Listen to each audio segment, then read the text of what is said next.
प्रभु जगन्नाथंकर नीलाद्रि विजय रथरू चारि ठाकुर रत्न सिंहासन को प्रत्यावर्तन करेंगे।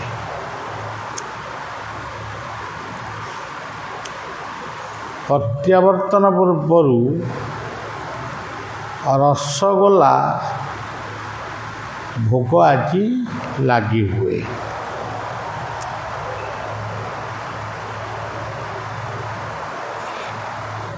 यही रसगोला भोग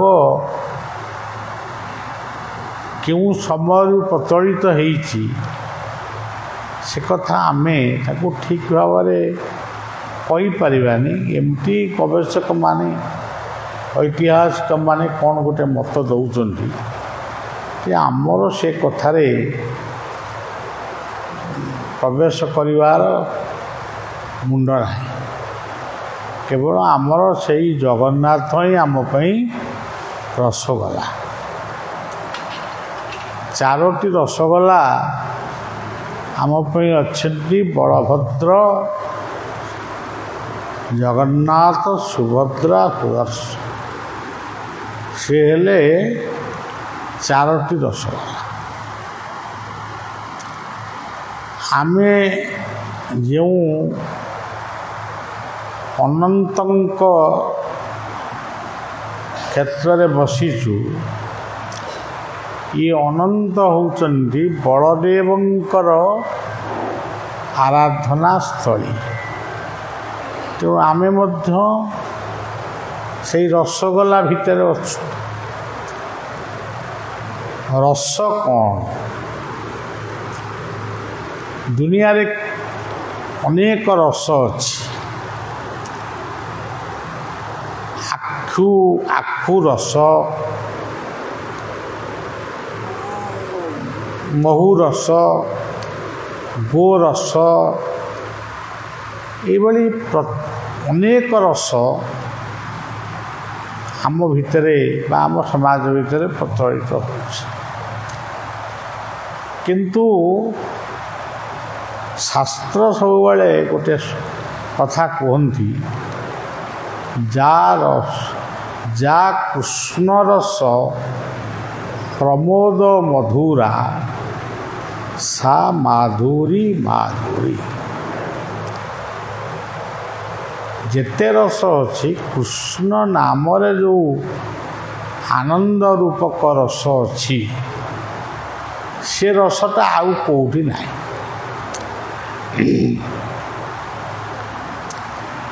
आउ गोटे रसर कथा से कहले गीतारे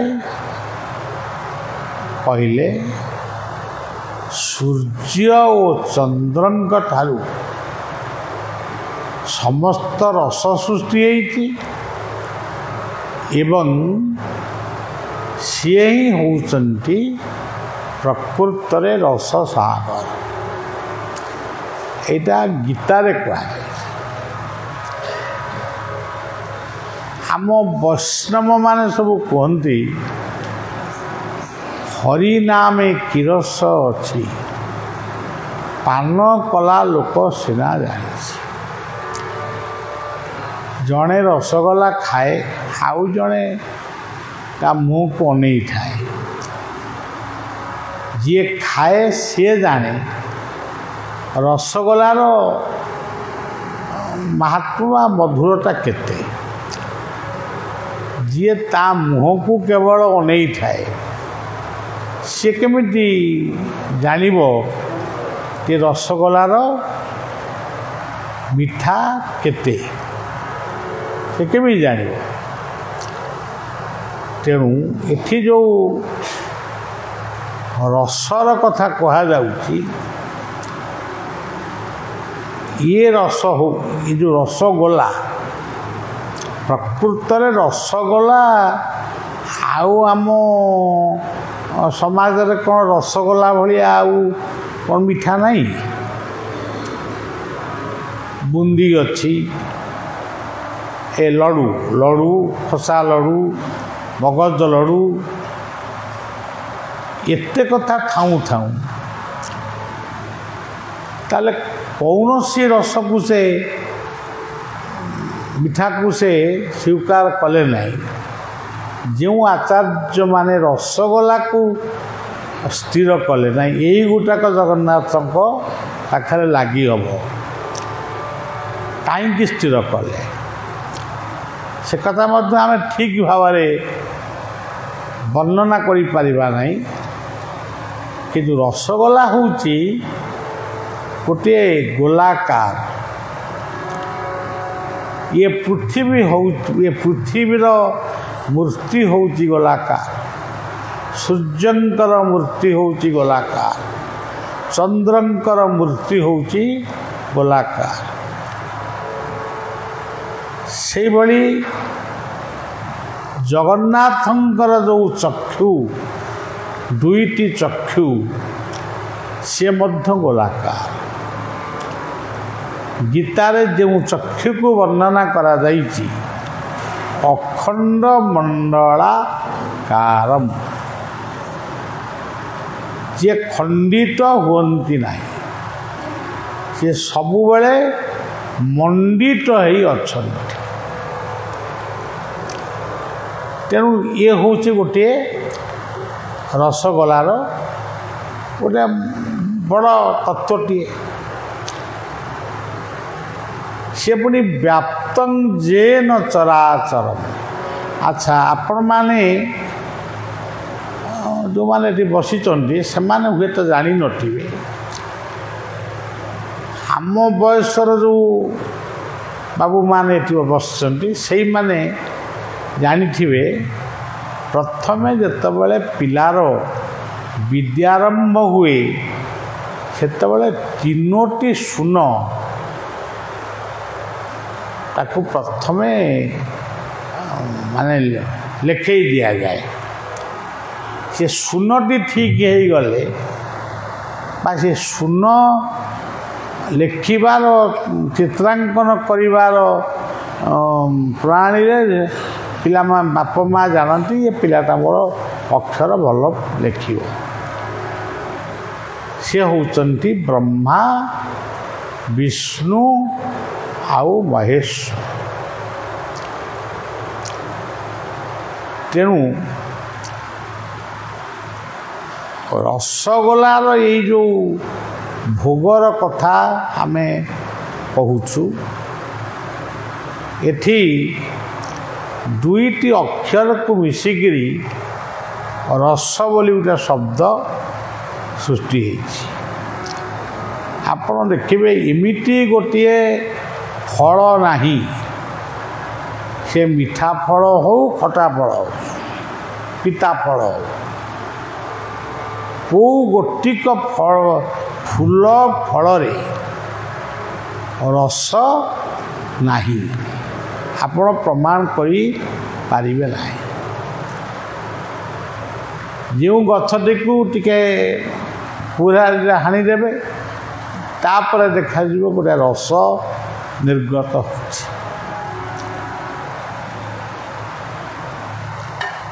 ये पृथ्वीर जेकोसी स्थान रे आपण गोटे गर्त खोलिबे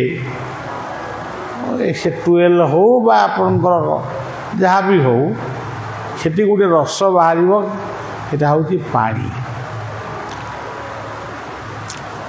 ये पृथ्वी रे जेते नद नदी माने प्रवाहित होउचंती से समुद्र भीतर मिशुचंती समुद्र एक रसर सागर सी रस को छाणिकी नौचंती सूर्य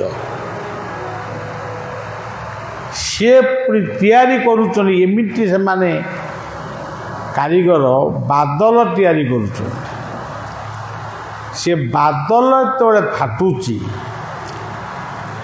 बा पहाड़ पर्वत रे बाजुची सेठू गोटे रस निर्गत होउची जहाँ आपण माने कहउचंती वर्षा एई वर्षा जल को कृषक ठारू चातक पक्षी पर्यंत समस्ते अपेक्षा କରିଥାନ୍ତି।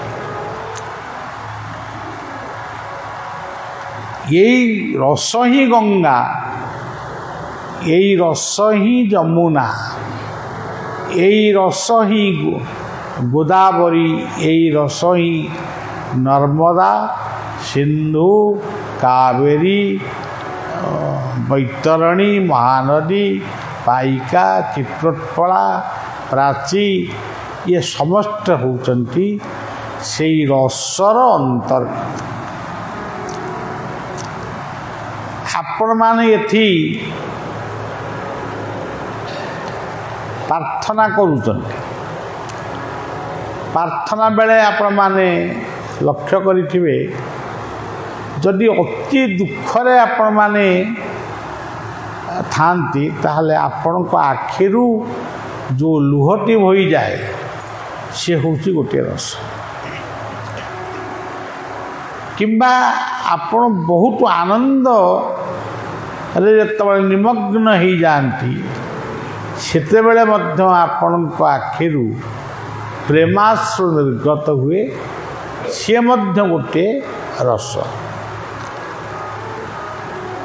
ଆମ ଦେହଟି ଅଛି କିନ୍ତୁ ଇଏ ଦେହରେ ଗୋଟେ ରସ ଅଛି, ସେ ହେଉଛି ରକ୍ତ। ରକ୍ତାମ୍ବଦାଦିଳାଭିରାମ ନୟନଂ ପୀତାମ୍ବରାଲଙ୍କୃତଂ। ଏ ରସର ବର୍ଣ୍ଣନା ଅନେକ ଅଛି। ତା ଭିତରେ ଭକ୍ତି ହେଉଛି ଗୋଟିଏ ରସ, କାରୁଣ୍ୟ ହେଉଛି ଆଉ ଗୋଟିଏ ରସ, ହାସ୍ୟ ରସ, ଏମିତି 9ଟି ରସର, ଶୃଙ୍ଗାର ରସ, ଏମିତି 9ଟି ରସର ବର୍ଣ୍ଣନା କବିମାନେ ବା ପଣ୍ଡିତମାନେ କରିଛନ୍ତି। ତେଣୁ ଆମର ଆବଶ୍ୟକ ହେଉଛି ଭକ୍ତି ରସ। ଭକ୍ତି କହିଲେ ସେବା।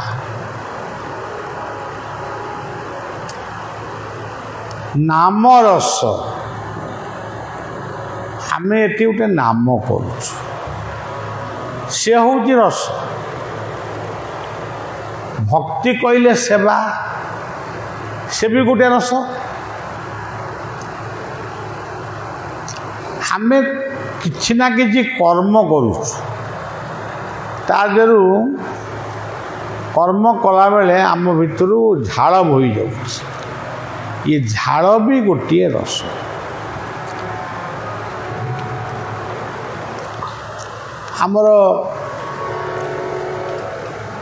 ଆମେ ପଢ଼ିଥିଲୁ ମଧୁସୂଦନ ରାଓ ବର୍ଣ୍ଣବୋଧରେ, ରକତ ପାଣି କରି ନିଗାଡ଼ି ଦେଉ, ଜଗତ ହିତେ ଶ୍ରମ କରଇ ସେଉ। ରସ ଗୋଟେ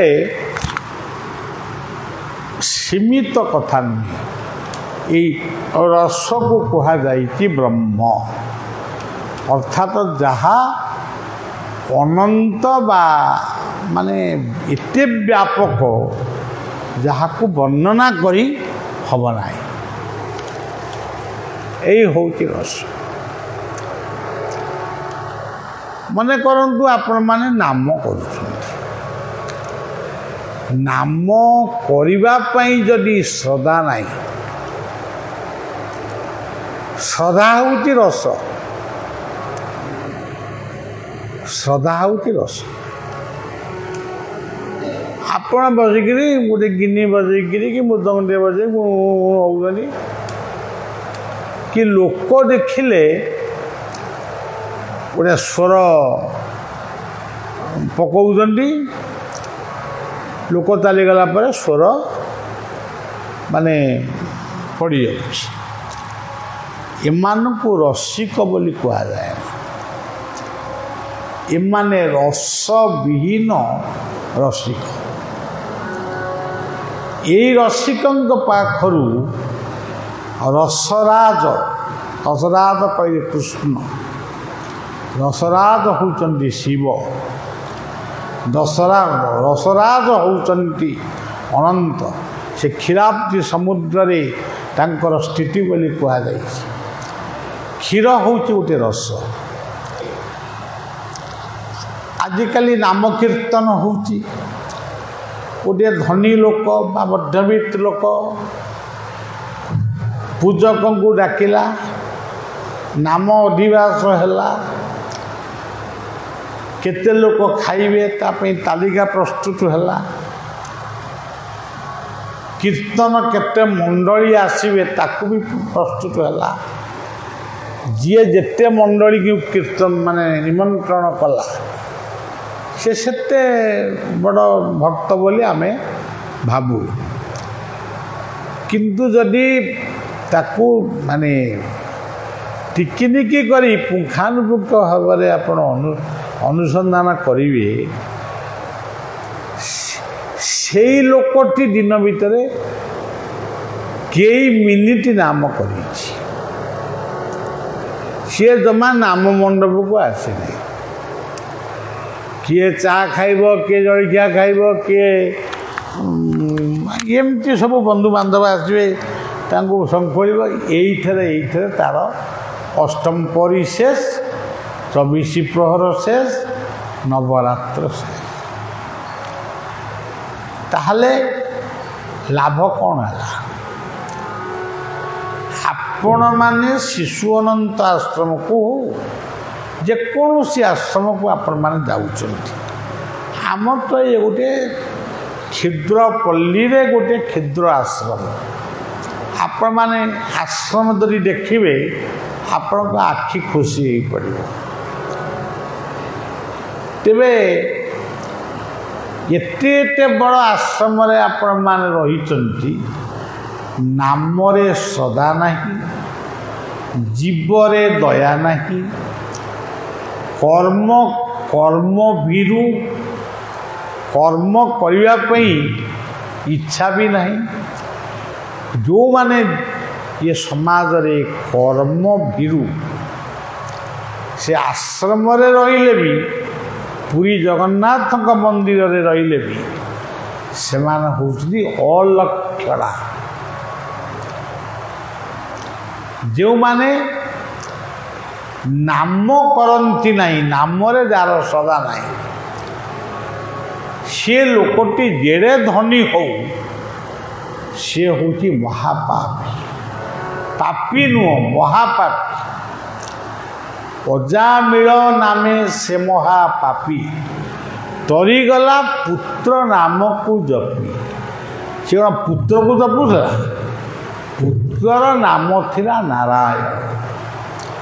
ସେ ନାରାୟଣ କହି ଉଦ୍ଧାର ହେଲା।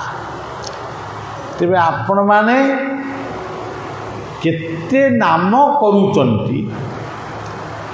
ଯେଉଁ ଘରକୁ ଆପଣ ଯେଉଁମାନଙ୍କ ଘରକୁ ଯାଉଛନ୍ତି, ଲକ୍ଷ୍ୟ କରନ୍ତୁ, ଯେଉଁଠି ଯେଖାନେ ହଏ ନାମ ସଂକୀର୍ତ୍ତନ,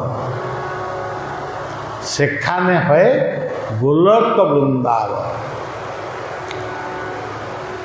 ଆଉ ଆମେ ଏମିତି ଛୋପରା କରି କହିବୁ ଆମେ ଯାଇଥିଲୁ, ଅଷ୍ଟମ ପରି କଲୁ, ପ୍ରସାଦ ପାଇଲୁ, ଏଗୁଡ଼ାକ ବୃନ୍ଦାବନ ତତ୍ତ୍ୱ ନୁହେଁ। ବୃନ୍ଦାବନ ରମ୍ୟ ସ୍ଥାନ, ଦିବ୍ୟର ଚିନ୍ତା ମନେରି ଧ୍ୟାନ। ତେଣୁ ଆପଣ ଅନେକ ଜାଗାରେ ଅଖଣ୍ଡ ନାମ ନାହିଁ। ତେବେ ସେ ଯାହା ହଉ, ଭାଗବତରେ ବି କହିଲେ, ଦଣ୍ଡେ ନିମିଷେ କ୍ଷଣେଲେ ସେ ଯିଏ ବା ଥାଅ ଯେଉଁ ସେ, ଦଣ୍ଡେ ନିମିଷେ କ୍ଷଣେଲେ ସେ ଯିଏ ବା ଥାଅ ଯେଉଁ ଯେ ପଢ଼ିବ ମୋର ନାମ, ଶୁଭିବ ସକଳ ଶ୍ରବଣ। उचे पढ़िब मोर नाम शुभिब सकल श्रवण। ये अल्प समय पूर्वर तो बहुत दिन है तलू को आसु नी। ये अल्प समय पूर्व दुईटी माता आमर नाम करते से गिनी बजाऊ नथिले किंतु नामटी करुले बलिया को शुभुला ठाकुर तो सब जानती। तेणु मो नाम श्रवण कीर्तन श्रद्धाऊ पूजे जार मने मो नाम श्रवण कीर्तने श्रद्धाऊ पूजे जार मने। ये आश्रम मु देखी अन्य आश्रम भी मु देखी अरे नाम हो माड़ गिनी फोपड़ा फोपड़ी होते सेगुड़ाक कौन तांकर गति परवर्ती जुगरे कौन ये भी देखी नाम करुवे जमी भ्रमर भाया से कौन पढ़ती तार मु जापर मुझे भेड़िकिया नाम को सब नाम वाला को देखी तारू गोटाईटा विदा कर नाम तो करनी काम तो करनी ये कहीं रही। तेणु जदि आध्यात्मिक जगतर क्षणिक काणीचाए कृपा जदि आपण माने पाइबा को चाहती नामरे सदा रखंतु। आमे जहाँ को कहूँ जीवे दया हाँ जीव प्रति दया आमर अच्छी से अलग कथा एवं कर्म कर जदि कर्म नहीं नाम नहीं दया नहीं आपण माने की मनीष हरि विमुख प्राणी चेत से थांती पशुक संगते हरि विमुख प्राणी जेते से थांती पशुक संगते। जड़े नाम करूनी कर्म करुची से जो कर्मटा करुची से भी नाम शिवानंद कही जिसी देशम विभेशम जिहाल राधारमन राधारमन राधारमन तो जिसी देशम जिसी भेषम जिस हाल में रहो राधारमन राधारमन राधारमन कहो। ठाकुर अनुकूल चंद्र से मध्य कहले छाड़े मन कपट चातुरी बदने रहे हरि नाम परम ब्रह्म जीवेर तांको पूर्वर 400 वर्ष पूर्वर चैतन्य कहले कहीकि जाइचंती कली जुगरे हरेर नाम केवल खाली नाम कले कौन तमे चुली मुंडे बसिल हांडी बसईदेल कौन से हरि नाम कर भात रांधि हम ना तरकारी रांधि हम ना कौन। तेणु दीटा जिनिस को सब आपण मैंने गुरुत्व देवा उचित नाम आउ काम नाम काम। ठाकुर निगमानंद कहले नामी हुआ आर कर्मी हो पर निंदा ପରଚର୍ଚ୍ଚା ରାଖ ବହୁ ଦୂରେ। ଯଦି ସେ ଏମିତି କଲା ସେ ସେମିତି କଲା ଏଇଗୁଡ଼ାକ ତୁମେ ଯଦି ଦେଖିବ ତାହେଲେ ସେ ନାମ କରିବାର ମୂଲ୍ୟ ବି କିଛି ନାହିଁ।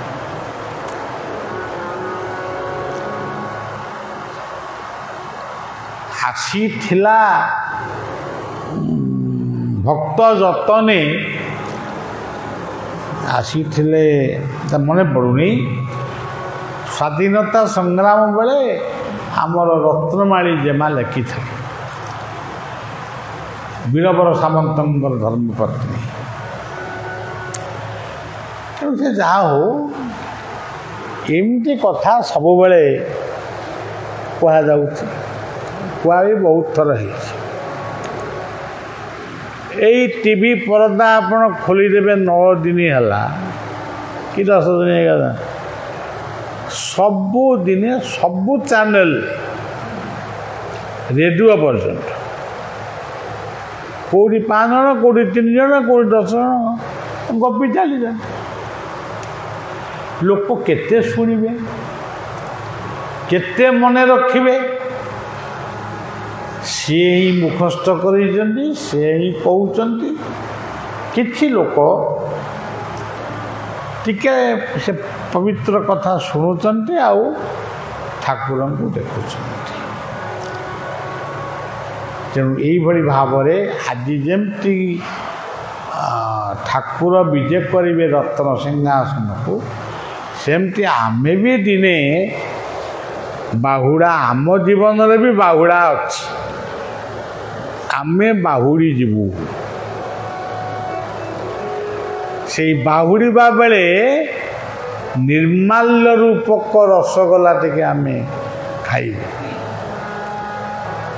କିମ୍ବା ଭଗବାନଙ୍କର ନାମ ସ୍ମରଣ କରୁ କରୁ ଯଦି ଜୀବନଟି ଯାଏ ତାହେଲେ ସେଇ ଜୀବନଟା ହେଉଛି ସଫଳ ଜୀବନ। ତେଣୁ ଆଜି ଆଉ ବିଶେଷ କ'ଣ କହିବି, ଆପଣମାନେ ସମସ୍ତେ ନାମରେ ଶ୍ରଦ୍ଧା, ଜୀବରେ ଦୟା ଏବଂ କର୍ମରେ ମତି, ଏ ତିନୋଟି କଥା ସବୁବେଳେ ଆପଣମାନଙ୍କ ଭିତରେ ରହିବା ଦରକାର। ନାମରେ ଶ୍ରଦ୍ଧା, ଜୀବରେ ଦୟା, କର୍ମରେ ମତି। ରାତିରେ ଶୋଇବା ପୂର୍ବରୁ ଭାବିବ, ଆଜି ମୁଁ ନାମ କରିଛି କେତେ, କାମ କରିଛି କେତେ, ଗୋଟେ ଜୀବକୁ ଭଲ ପାଇଛି କେତେ। ସେତିକି ଆମ ଜୀବନର ସଫଳତା। ସେଇ ହେଉଛି ଭଗବାନଙ୍କ ପାଇଁ, ସେଇ ହେଉଛି ଆମର ପୂଜ୍ୟ ପୂଜା। କଥାଟି ଏଇଠି ରଖିବା। ଅନନ୍ତଙ୍କ କ୍ଷେତ୍ରରେ, ଅନନ୍ତଙ୍କ ପାଦରେ ଏ କଥାକୁ ବିଶ୍ରାମ ଦେଇ ପୁଣି ଆସନ୍ତାକାଲି କ'ଣ ଗୋଟେ କହିବା।